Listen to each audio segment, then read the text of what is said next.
Hey everyone, welcome back. I'm Dr. Michelle Border, and in today's episode, I'm going to talk about some other mental disorders and physical effects that trauma can cause. Childhood trauma doesn't just affect us during our youth. Its impact can be felt well into adulthood. The borders built in our minds as children remain until we learn how to break them down. So let's get started breaking those borders down together.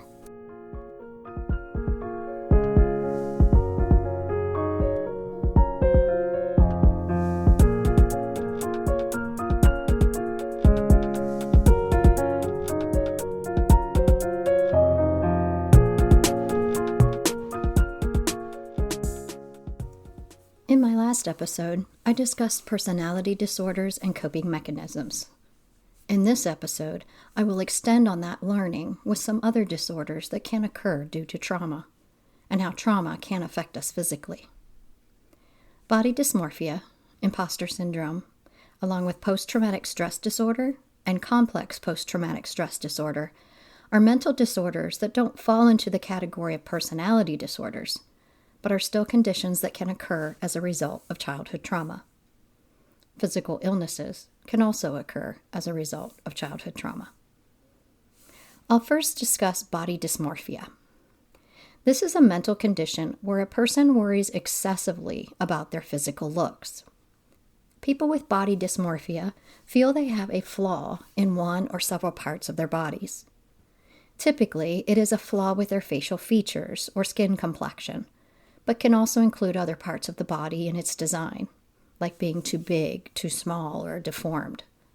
Body dysmorphia causes an obsession with the perceived flaws and excessive amounts of time spent thinking about or treating those flaws. This obsession can be in the form of trying to hide the deformity with makeup, products, or clothing. It could be spending a lot of time at the gym to change the shape or size of the perceived deformity, having medical procedures done to correct the flaw, or even withdrawing from social events so others don't see the flaw. People with body dysmorphia think that they are ugly or deformed and worry that others see this flaw and judge them, make fun of them, or avoid them because they are so hideous. They will constantly compare themselves with others, thinking they are uglier than others and would be better looking if they look like the other person. Those who suffer with body dysmorphia may seek excessive reassurance from others, hoping others don't see their flaws or that they can provide validation that they are hiding the flaw well. People with body dysmorphia feel that they are too ugly to look at and think, who wants to be around an ugly person?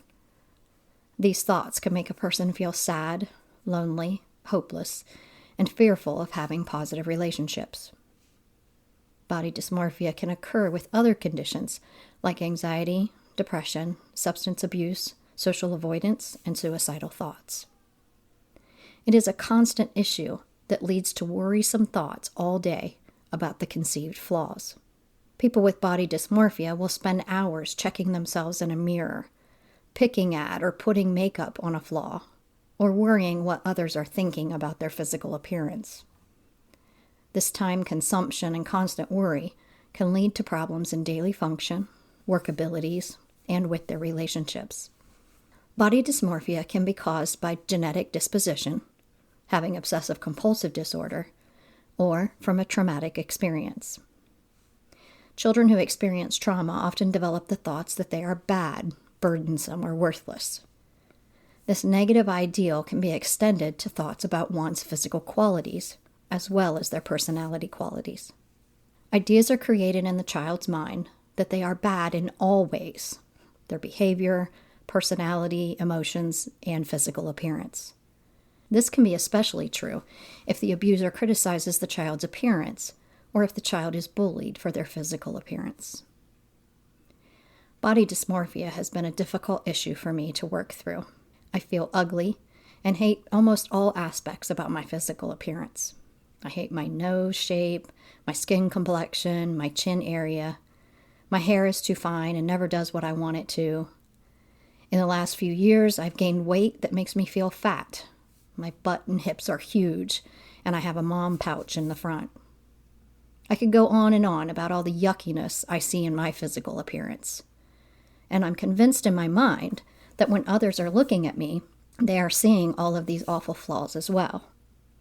This causes me anxiety about what people are thinking about my appearance and fear that they will stop being around me because I'm so hideous. And yes, as I am saying these words out loud, I recognize how silly it sounds, but the feelings are real and difficult to cope with every day.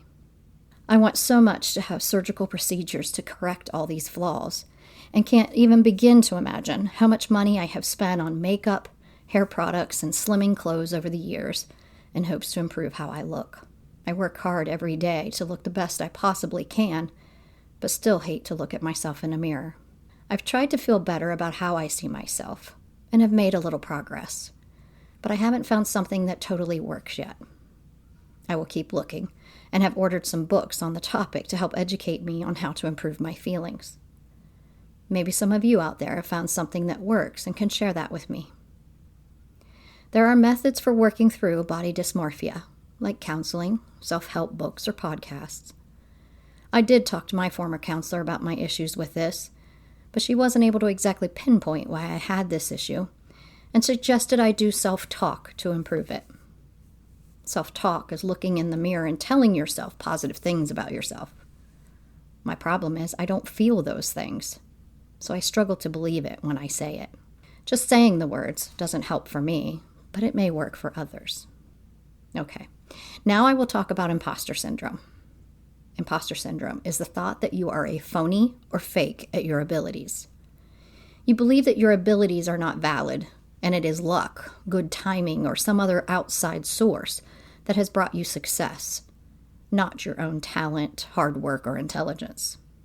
Children who experience childhood trauma typically do not have positive self-esteem or self-image. These early messages of not being good, not smart, or no talents can lead to thoughts of not being good enough at things to be successful. This can be internalized to cause people to think that no matter how successful, smart, or talented they are, they still cannot accept their positive abilities. Ironically, imposter syndrome is often experienced by high achievers, people who are very successful in their careers. People with imposter syndrome have a fear of being found out, of others figuring out that they are not as smart or as capable as they are attempting to be, even though that is a misunderstanding created in their mind from the trauma. This fear and lack of confidence in their abilities causes extreme anxiety and stress from the pressure put on themselves to perform so that others aren't aware of their perceived inabilities. People with imposter syndrome will overplan, overprepare, or maybe procrastinate to avoid being found out and exposed as a fake. There are 5 types of imposter syndrome. The first one is the perfectionist. This type causes a person to think that unless everything they do is perfect, then they are a failure. They think they're not as good as others because they can never be completely perfect. The second type is the expert. This type makes people think that they aren't good enough unless they know everything there is to know about a topic or know how to do every step of a process in order to be successful. Another type is the natural genius. A person with this type believes they are never good enough because they are not naturally perfect at a task. They should have been born smart enough or good at a task. The fourth type is the soloist. They think they're not successful if they have to ask for help with something. If they can't complete everything on their own, then they are an imposter. The last type is the superperson. These people believe that if they don't work their hardest, then they aren't successful. I also suffer from imposter syndrome. I fall into the perfectionist type category. If things aren't perfect, and this is an idea I created in my mind that it isn't, then I feel like I haven't done a good enough job.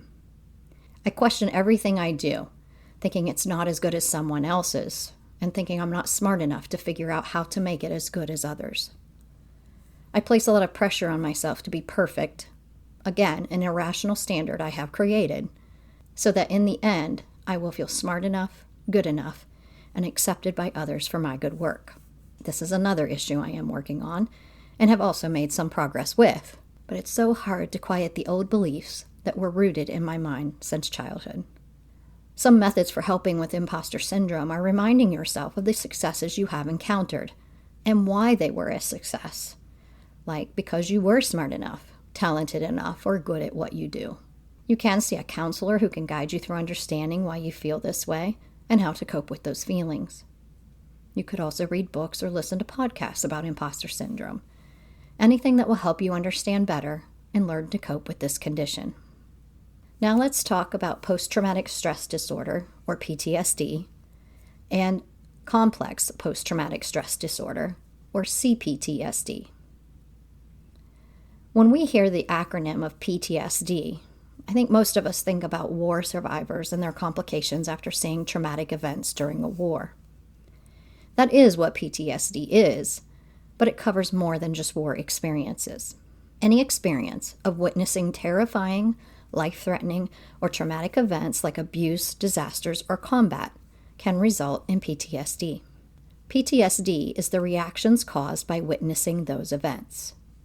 Symptoms include flashbacks, nightmares, or intrusive thoughts of the event, avoiding anything that reminds them of the event, and irritability, angry outbursts, trouble sleeping, and negative thoughts about themselves or the world. PTSD is typically the result of one experience of trauma. CPTSD is the result of experiencing long-term or repeated trauma, and are typically experiences you cannot escape. Childhood abuse and domestic violence are a couple examples of what can cause CPTSD. Symptoms of CPTSD are difficulties with emotional regulation, anger issues, negative self-image, dissociation, which is withdrawing inside oneself mentally, obsession with their abuser or getting revenge for their pain, and physical issues of headaches, digestive issues, and muscle pain. I have mentioned before that when we are experiencing danger or trauma, our body activates the stress part of our brain. You've probably heard of this as the fight or flight action in our brain. When this part of the brain is overactive due to trauma, the memory part of our brain is less active. The stressful experiences caused by trauma are ingrained in our brain as a normal state, causing our memory to be less available for other situations. The stress of trauma can become a typical state of our brain, which then overreacts when situations, experiences, or people remind us of the trauma we experienced in the past. This leads to the symptoms of PTSD or CPTSD. For help with these conditions, I highly recommend seeing a counselor that specializes in these areas. These are serious conditions that require professional help to diagnose the condition and develop a coping plan to manage the intense emotions. My counselor diagnosed me with having CPTSD from the years of physical and verbal abuse I experienced during childhood. When I am in situations that remind me of the way my mother treated me, I shut down mentally, have a strong desire to run away from this situation, and have physical feelings of shaking, stomach pain, and chest tightness. It takes me a while to calm my mind and body, to rationalize the situation, and think about how best to handle it. I try calming methods of breathing exercises, a small escape like TV or sleep, and self-talk to remind me that I am safe and can work through this situation. It all helps, but just like with body dysmorphia and imposter syndrome, it is difficult to stop feeling the negative experiences from the past. One other issue I want to bring up is the physical health issues that can occur from childhood trauma. I've talked before about how trauma affects what happens in our brains during development. Toxic stress can cause overproduction of adrenaline and cortisol hormones, which impacts positive brain development. When the brain is in constant stress, in that fight or flight mode, then the chemical and hormonal systems of the brain are altered. These alterations can lead to chronic disease like heart disease, stroke, diabetes, or cancer. Persistent emotional stress can manifest into pain in muscles, joints, and the digestive area, causing headaches, neck or shoulder pain, or stomach ailments. The immune system can also be hindered, resulting in more susceptibility to infections and viruses. Another issue that can impact physical health is that those who experience childhood trauma are more likely to use substances. Alcohol, drugs, and tobacco use can increase the chance of physical health problems. Another point to make, though, is that if a person had childhood trauma and does not use substances, their likelihood of physical health issues is still higher than those who didn't experience trauma. I recently watched a TED Talk done by Nadine Burke-Harris, a pediatrician, about how trauma affects a child's physical health and what should be done to help this situation. I will put a link to her video on my website with the journal prompt for this episode. She describes the effects of trauma on the brain, describing what happens to each part and how that then affects physical health. She also explains how being in a constant fight or flight mode as a child has a major impact on that child's developing brain, immune system, and hormonal system as it develops, creating lifelong changes. Body dysmorphia, imposter syndrome, and PTSD and CPTSD are conditions that can impact a person's emotional health every day. They can be debilitating for normal functioning, affect relationships, impact self-acceptance, and lead to anxiety, depression, and suicidal thoughts. They can also affect our physical health. If you feel you are affected by these conditions, please consider seeking professional help. The good news is all of these conditions can be reversed and improved with mental health treatment. I will post a journal prompt on my website to guide you in determining if you are experiencing symptoms of these conditions, but that is just a starting off point in the healing journey. Further mental health care may be needed for you, and as someone who has received that care, I assure you it's totally worth it. Continue to listen to my podcast on your favorite podcast provider as I continue to talk about issues and conditions caused by childhood trauma and how I am traveling on my own healing journey from my childhood experiences. You can find the journal prompt I mentioned on my website at breakingoutrborders.com, and be sure to check me out on Facebook, Instagram, TikTok, and YouTube. Thanks for listening.